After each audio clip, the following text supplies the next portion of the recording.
Hey everyone, welcome to सरकारी add once again. तो इस वीडियो में जो मैं आप सभी के साथ एक इंपॉर्टेंट डिस्कशन करने वाला हूं जो कि यूपी एमएससी नर्सिंग और एनपीसीसी के एडमिशन से रिलेटेड रहने वाला है। ठीक है, तो यूपी के कुछ स्टूडेंट्स थे, वो मेरे से रिक्वेस्ट कर रहे थे कि एमएससी नर्सिंग पे जो है वो आपने वीडियो नहीं बनाई है।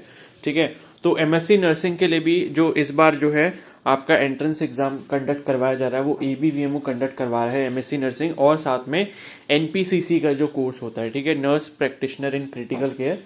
ठीक है, तो जिसने भी अभी हम लोग सब लोग वो क्या बोलते हैं जो एलिजिबिलिटी वगैरह वो सब हम देखने वाले हैं।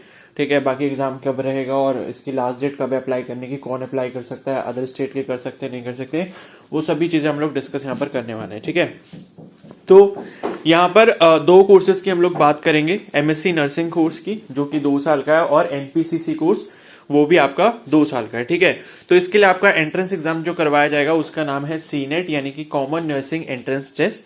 ठीक है, और उसके बाद जो है for all nursing colleges affiliated to ABVMU, SGPGI Lucknow और KGMU Lucknow, RML Lucknow, UPMS FI, all government and private universities और डीम्ड यूनिवर्सिटीज। ठीक है, तो यूपी के अंदर जितने भी आपने गवर्नमेंट और प्राइवेट कॉलेज के नाम सुने होंगे उसमें एसजीपीजीआई भी आ रहा है, केजीएमओ भी आ रहा है, आरएमएल लखनऊ भी आ रहा है। तो ऐसे जितने नामी और कॉलेजेस भी हैं और जितने बाकी के गवर्नमेंट और प्राइवेट कॉलेजेस हैं, तो सब में जो एडमिशन है वो आपके इसी एंट्रेंस एग्जाम के थ्रू होगा जिसका नाम है सीनेट। ठीक है, तो जो है आपको एमएससी नर्सिंग या फिर एनपीसीसी जिस कोर्स के लिए भी आप फिल करना चाहते हो, तो आपको ये सीनेट का एप्लीकेशन फॉर्म जो है यूपी के लिए फिल करना पड़ेगा, और उसको क्लियर करने के बाद जब आपके मार्क्स वगैरह के अकॉर्डिंग जो भी आपकी काउंसलिंग होगी उसी के बेसिस पर जो है आपको कॉलेज अलॉट यहाँ पर किया जाएगा। ठीक है, तो यहाँ पर देख लेते हैं एप्लीकेशन फॉर्म जो है आपके 15 अप्रैल से स्टार्ट हो गए थे। ठीक है, लास्ट डेट जो है अप्लाई करने की वो 18 मई है यहाँ पर, और एडमिट कार्ड आपके 25 मई तक आ जाएंगे, और उसके बाद जो एंट्रेंस एग्जाम है वो आपको 4 जून को रहेगा। अब फॉर्म कैसे फिल करना है, तो मैंने देखो बीएससी वालों के लिए वीडियो बना रखी है, बीएससी वालों के लिए मतलब बीएससी नर्सिंग जो अप्लाई करना चाहते हैं। ठीक है, तो आप उन वीडियोस को देख सकते हो, उनसे हेल्प ले सकते हो, क्योंकि आपका जो प्रोसेस है वो सेम ही है सभी कोर्सेज में अप्लाई करने का। ठीक है, तो आप वो वीडियोस देख लेना, जैसे कि फोटो और आपको जो सिग्नेचर है वो किस तरीके से सही से अपलोड करना है। ठीक है, एक वेरिफिकेशन फॉर्म भी होगा इसमें अपलोड करने को, वो किस तरीके से फिल करके अपलोड करना है। तो सभी पे वीडियोस का जो लिंक है वो आपको कमेंट सेक्शन में मिलेगा, वहां से जाके आप चेकआउट कर लेना। क्लियर है? ठीक है, तो अब हम आगे चलते हैं, और यहां पर जो है ये मैंने बता दिया जितने भी नर्सिंग कॉलेजेस हैं, चाहे वो एबीवीएमओ के हों या फिर बाकी के जितने भी हैं, जैसे एसजीपीजे हो गया या केजीएम हो गया, तो सब में जो आपका एग्जाम है वो ये जो है सीनेट ही होगा। ठीक है, और ये एबीवीएमओ कंडक्ट करवा रहा है। और उसके बाद जो है ये आपके एग्जाम सिटीज आप स्क्रीन पर देख सकते हो, आगरा, अलीगढ़, अयोध्या, आजमगढ़, बरेली, बस्ती, बांदा, गाजियाबाद, गोंडा, ठीक है, गोरखपुर, झांसी, कानपुर, लखनऊ, मेरठ, मिर्जापुर, मुरादाबाद, प्रयागराज, सहारनपुर और वाराणसी। ठीक है, तो ये सारे जो है आपके एग्जाम सिटीज रहने वाले हैं। तो अगर आप फॉर्म फिल करोगे तो आप जो है इन में से कोई भी जो है अपना सेंटर चूज कर सकते हो। ठीक है, एप्लीकेशन फॉर्म जो है ऑनलाइन ही फिल होगा और किसी तरीके से फिल नहीं होगा। ओके, और उसके बाद जो है यहाँ पर चलते हैं एग्जामिनेशन फीस के बारे में डिस्कस कर लेते हैं। तो जनरल और ओबीसी कैटेगरी के लिए जो है 3,000 रुपए, ईडब्ल्यूएस के लिए भी 3,000 ही है। ठीक है, और बाकी एससी एसटी पीडब्ल्यूडी के जो कैंडिडेट्स हैं उनके लिए 2,000 रुपए यहाँ पर फीस रखी गई है। और मिनिमम एज जो है इन्होंने 17 साल दी है, तो अब जिसने बीएससी नर्सिंग कर लिया है वो 17 साल का होगा ही मिनिमम। ठीक है, तो लॉजिक वाली बातें पता नहीं है मेंशन क्यों करा है इन्होंने। ओके, और उसके बाद जो है मिनिमम एजुकेशन क्वालिफिकेशन देख लेते हैं for MSc nursing as per INC regulation. तो यहाँ है the candidate should be a registered nurse and registered midwife और equivalent with state nursing council of Uttar Pradesh state. ठीक है, तो पहली चीज तो ये है कि यूपी स्टेट का जो आपका नर्सिंग काउंसिल है उसमें जो है आपका आरएन और आरएम का जो रजिस्ट्रेशन है वो कंपलसरी होना चाहिए, उसका नंबर आपके पास होना चाहिए, फॉर्म में भी शायद आपसे पूछा जाएगा। ठीक है, तो should be a registered nurse and registered midwife और equivalent with state nursing council of Uttar Pradesh state. Clear है? उसके बाद है if the candidate is a registered nurse and registered midwife और equivalent with any state nursing registration council outside Uttar Pradesh state, they will be eligible if their institution या college is recognized by INC. ठीक है, तो other state वाले candidates भी यहाँ पर eligible हैं। क्लियर है? लेकिन जो प्रॉब्लम है वो ये है कि मतलब जो आपका जो भी पर्टिकुलर आपका स्टेट नर्सिंग काउंसिल है वो आईएनसी के थ्रू जो है वो मतलब जहां से आपने कॉलेज किया है वो आईएनसी के थ्रू रिकॉग्नाइज होना चाहिए, ठीक है। मतलब अदर स्टेट वाले भी एलिजिबल है, लेकिन यहाँ पर अभी मैं आगे बताऊंगा वहां पर जहां पर कहीं पर ये भी लिखा हो सकता है कि नर्सिंग जो गवर्नमेंट कॉलेज है एमएससी नर्सिंग के उसके लिए जो है अदर स्टेट के कैंडिडेट्स एलिजिबल नहीं होंगे। तो प्लीज एक बार पूरा वीडियो देख लेना, ठीक है। ऐसा नहीं कि यहीं से बस खत्म करी बात कि अदर स्टेट वाले एलिजिबल है और फॉर्म फिल कर दिया, ठीक है।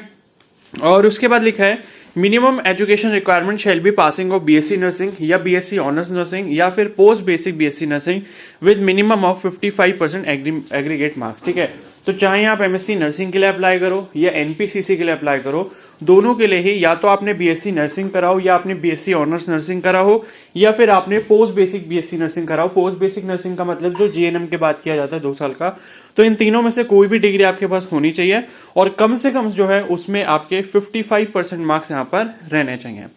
उसके बाद यहाँ लिखा है minimum 1 year experience work experience after BSc nursing, ठीक है। तो जिसने भी बीएससी नर्सिंग किया है उसको 1 साल का एक्सपीरियंस दिखाना जरूरी होगा, ठीक है। तो बीएससी नर्सिंग वाले कैंडिडेट्स अच्छे से इस बात को सुन लें कि मतलब बीएससी ठीक है जो बीएससी नर्सिंग होता है या फिर बीएससी नर्सिंग बोलो या बीएससी ऑनर्स नर्सिंग बोलो एक ही बात है, ठीक है। तो उसके बाद जो है आपको कम से कम 1 साल का एक्सपीरियंस होना चाहिए और उस वर्क एक्सपीरियंस में जो है आपकी जो इंटर्नशिप वाला एक्सपीरियंस होता है वो काउंट नहीं किया जाता है, ठीक है। इंटर्नशिप जब आपकी खत्म हो गई है और उसके बाद जब आपका आरएनआरएम वाला रजिस्ट्रेशन हो जाता है उसके बाद आपका 1 साल का एक्सपीरियंस यहाँ पर रहना कंपलसरी है। उसके बाद है minimum 1 year of work experience prior और after post basic BSc nursing, ठीक है। तो पोस्ट बेसिक बीएससी नर्सिंग को भी जो है मिनिमम यहाँ पर जो है वर्क एक्सपीरियंस बोला गया है, ठीक है, 1 ईयर का होना चाहिए। तो ये चीज देख ली हमने। और उसके बाद जो है आप एनपीसीसी के बारे में देख लेते हैं, ठीक है। तो अभी जो हमने ऊपर देखा वो एमएससी नर्सिंग के लिए था लेकिन सेम ही होगा। तो इसमें भी वही लिखा है कि आरएनआरएम का रजिस्ट्रेशन होना चाहिए पहले वाले पॉइंट में, और दूसरी चीज वही लिखी है कि अदर स्टेट का है तो कोई प्रॉब्लम नहीं, रजिस्ट्रेशन उसका चल जाएगा, लेकिन उसका जो इंस्टीट्यूट है वो रिकॉग्नाइज होना चाहिए इंडियन नर्सिंग काउंसिल से। तीसरी चीज वही लिखी है मिनिमम 55% होना चाहिए बीएससी नर्सिंग या फिर बीएससी ऑनर्स नर्सिंग या फिर पोस्ट बेसिक बीएससी नर्सिंग में। उसके बाद है 1 ईयर ऑफ क्लिनिकल एक्सपीरियंस। तो 1 ईयर क्लिनिकल एक्सपीरियंस आपका होना चाहिए किसमें, preferably in any critical care setting, ठीक है। तो क्रिटिकल केयर सेटिंग में होना चाहिए, प्रिफरेबली है, जरूरी नहीं है, प्रिफरेबली है, मतलब हो तो अच्छा है। उसके बाद है minimum 1 year of experience prior और after post basic BSc nursing preferably in any critical care setting, ठीक है। मतलब 1 साल का एक्सपीरियंस तो होना ही चाहिए, लेकिन क्रिटिकल केयर वाले डिपार्टमेंट में आपका हो तो बहुत अच्छा है, ठीक है। और ये रिजर्वेशन वगैरह के बारे में लिखा है तो ये तो क्या ही पढ़ना है, ठीक है। लेकिन ये है कि यूपी के अकॉर्डिंग ही जो है मतलब अदर स्टेट वालों को तो रिजर्वेशन यहाँ पर नहीं दिया जाएगा। सपोज आप ओबीसी एससी एसटी किसी भी कैटेगरी से बिलोंग करो, रिजर्वेशन उसी को मिलेगा जिसके पास यूपी का कैटेगरी सर्टिफिकेट होगा, ठीक है। और उसके बाद जो है caste certificate issued only by the competent authority tehsildar of Uttar Pradesh government are acceptable.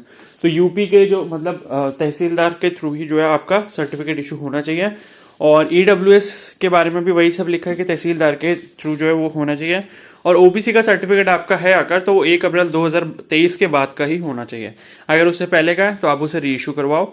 EW certificate के केस में भी सेम चीज लिखी है, 1 अप्रैल 2023 के बाद का ही होना चाहिए। और जो डीएफएफ कैटेगरी का सर्टिफिकेट होता है मतलब डिपेंडेंट ऑफ फ्रीडम फाइटर, स्वतंत्रता सेनानी वाला जो सर्टिफिकेट होता है वो आपका डीएम का ही चलेगा, यानी कि डिस्ट्रिक्ट मजिस्ट्रेट वाला ही चलेगा। एक सर्विस मैन का भी आपका जो सर्टिफिकेट है वो वही चलेगा जो आपके डिपार्टमेंट से इशू किया गया होगा। और NCC certificate with grade B, ठीक है, issued by authority authorised battalion, ठीक है। तो सी सर्टिफिकेट ही चलेगा, उससे पहले का ए और बी जो है वो आपके यहाँ पर काम नहीं आएंगे। सी आपके पास कम से कम होना चाहिए, ठीक है। और ये सारी चीजें हो गई, अब आगे चलते हैं। तो ये वही सब लिखा है कि फॉर्म वगैरह कैसे फिल करना है, मैंने वीडियोस बना रखी हैं, वो जाके देख लेना आप, कमेंट सेक्शन में आपको उसके लिंक मिल जाएंगे। क्लियर है? बाकी कुछ इतना है नहीं टफ, इसमें सिंपल ही है। बाकी कोई प्रॉब्लम हो तो मुझे इंस्टाग्राम पे मैसेज कर सकते हो, ओके। तो यहाँ पर जो है क्या बोलते हैं, ये वही सब चीज़ें लिखी हैं, क्वालिफिकेशन वगैरह आपको किस तरीके से फिल करनी है ये सब, ठीक है। फिर फोटोग्राफ सिग्नेचर ये अपलोड करना होगा। उसके बाद एडमिट कार्ड के बारे में इन्फॉर्मेशन लिखी है। अब एग्जाम के बारे में यहाँ पर इन्फॉर्मेशन देख लेते हैं, एग्जाम पैटर्न वगैरह किस तरीके से रहेगा। तो 4 जून 2023 को आपका एग्जाम रहेगा 11 बजे से 2 बजे के बीच में, 180 मिनट यानी कि 3 घंटे का पेपर होगा। और OMR शीट पे जो है आपको ब्लैक बॉल पॉइंट से जो है सर्कल्स फिल करने होंगे, यानी कि ऑफलाइन मोड में जो आपका यहाँ पर एग्जाम रहेगा। MCQ टाइप क्वेश्चन होगा, एक क्वेश्चन के 4 ऑप्शन होंगे, ठीक है। और हर सही आंसर करने पे जो है आपको 1 मार्क्स दिया जाएगा, नेगेटिव मार्किंग यहाँ पर नहीं है। मीडियम ऑफ एग्जामिनेशन इंग्लिश है, तो आपका जो मतलब पेपर होगा वो इंग्लिश में आएगा। और सिलेबस देखो यहाँ पर लिखा हुआ है, subject of BSc nursing, BSc honours nursing, post basic BSc nursing course level, इस लेवल के रहेंगे। तो 3 सेक्शन आएंगे आपके। सेक्शन ए जो है वो आपका 110 नंबर का होगा, जिसमें आपका medical surgical nursing, community health nursing, mental health nursing, child health nursing और ऑब्स्टेट्रिक्स एंड गायनेकोलॉजिकल नर्सिंग, ठीक है। उसके बाद सेक्शन बी है 60 मार्क्स का, जिसमें आपका anatomy, physiology, nutrition and biochemistry, microbiology, psychology, sociology, pharmacology, pathology and genetics, nursing foundation, ठीक है। फिर सेक्शन सी है 30 मार्क्स का, जिसमें आपका computer, English, communication and education technology, research and statistics और नर्सिंग मैनेजमेंट। तो ये आपका जो है सिलेबस यहाँ पर रहने वाला है। बाकी मिनिमम क्वालिफाइंग मार्क्स जो है आपके लिए जनरल कैटेगरी के लिए 58 परसेंटाइल है, मतलब 50 परसेंटाइल जो है आपको कम से कम नंबर लेकर आने ही होंगे, ठीक है। अदरवाइज आप काउंसलिंग में पार्टिसिपेट नहीं कर पाओगे। उसी तरीके से PWD जनरल वाले जो हैं वो 45 परसेंटाइल, और उसके बाद SC ST OBC के लिए 48 परसेंटाइल, ठीक है। और बाकी जो क्वेश्चन लिखा है, बाकी एग्जाम के बारे में लिखा है कि आधे घंटे पहले एग्जामिनेशन हॉल में आपने पहुंच जाना है, ठीक है, सो दैट आपको एग्जाम में ऐसा ना हो कि देरी हो जाए। बस यही सब चीज़ें दी हैं। बाकी जब इसका एडमिट कार्ड वगैरह आएगा तब मैं आपको इन्फॉर्म कर दूंगा। तो जल्दी से जल्दी जो है आप अपना एप्लीकेशन फॉर्म फिल कर लो। वीडियोस के लिंक आपको कमेंट सेक्शन में मिल जाएंगे, सारी इन्फॉर्मेशन वहाँ पर है। सब बहुत अच्छे से एक्सप्लेन करा है, फोटो कैसे अपलोड होना है, ठीक है, सिग्नेचर कैसे करना है, कैसे अपलोड करना है, सारी चीज़ें आप फ़ोन से घर बैठे ही कर सकते हो। बाकी किसी को कोई हेल्प चाहिए तो मुझे इंस्टाग्राम पे मैसेज कर लेना, ठीक है। तो इस वीडियो को मैं यहीं पर एंड करता हूँ। अगर ये वीडियो आपके लिए हेल्पफुल रही हो तो प्लीज़ इसको ज़रूर लाइक कर देना। और एक चीज़, हाँ, ये एक चीज़ और आपकी रह गई कि जो मैंने आपसे बोला था कि अदर स्टेट वाले जो है वो गवर्नमेंट कॉलेज के लिए एलिजिबल हैं या नहीं है, ठीक है। तो वो चीज़ मैं एक बार और देख लेता हूँ, ठीक है। वैसे कहीं पर मेरे को लिखा हुआ दिखाई नहीं दिया, आप हो सके तो अपनी साइड से भी चेक कर लेना जो अदर स्टेट के कैंडिडेट्स हैं। बाकी मैं एक बार और अच्छे से इसको चेक करूँगा, फिर मैं आपको इन्फॉर्म कर दूंगा इसके बारे में, ठीक है। क्योंकि जो है मेरे को कहीं पर भी ऐसा लिखा हुआ दिखा नहीं है कि अदर स्टेट वालों के लिए इन्होंने ये चीज़ लिखी हो कि उनको जो है गवर्नमेंट सीट नहीं दी जाएगी। क्लियर है। तो हो सकता है कि गवर्नमेंट सीट में भी मिल जाए, बट BSc नर्सिंग वाले स्टूडेंट्स के साथ तो उन्होंने साफ साफ इन्होंने ये चीज़ लिखी हुई है कि आपको जो है गवर्नमेंट सीट हम नहीं देंगे, अदर स्टेट वाले कैंडिडेट्स को सिर्फ प्राइवेट कॉलेजेस दिए जाएंगे, ठीक है। तो एक बार आप खुद से भी चेक कर लेना जो अदर स्टेट के हैं, और उसके बाद जो है मैं एक बार खुद से भी एक बार आपको जो है कंफर्म करके बता दूंगा, ठीक है। और कोई कुछ मेरे को पता लग जाता है इसके बारे में, कंफर्म चीज़ पता लग जाती है, तब फिर मैं आपको इन्फॉर्म कर दूंगा, ठीक है। तो इस वीडियो को मैं यहीं पर एंड करता हूँ। अगर आप चैनल पर नए तो जरूर सब्सक्राइब कर लेना और बेल आइकन को प्रेस कर लेना। और कोई डाउट है तो मुझे कमेंट सेक्शन में बता सकते हो। अगर ये वीडियो आपको हेल्पफुल लगे तो प्लीज़ जरूर लाइक कर देना। Okay, so thank you and have a nice day.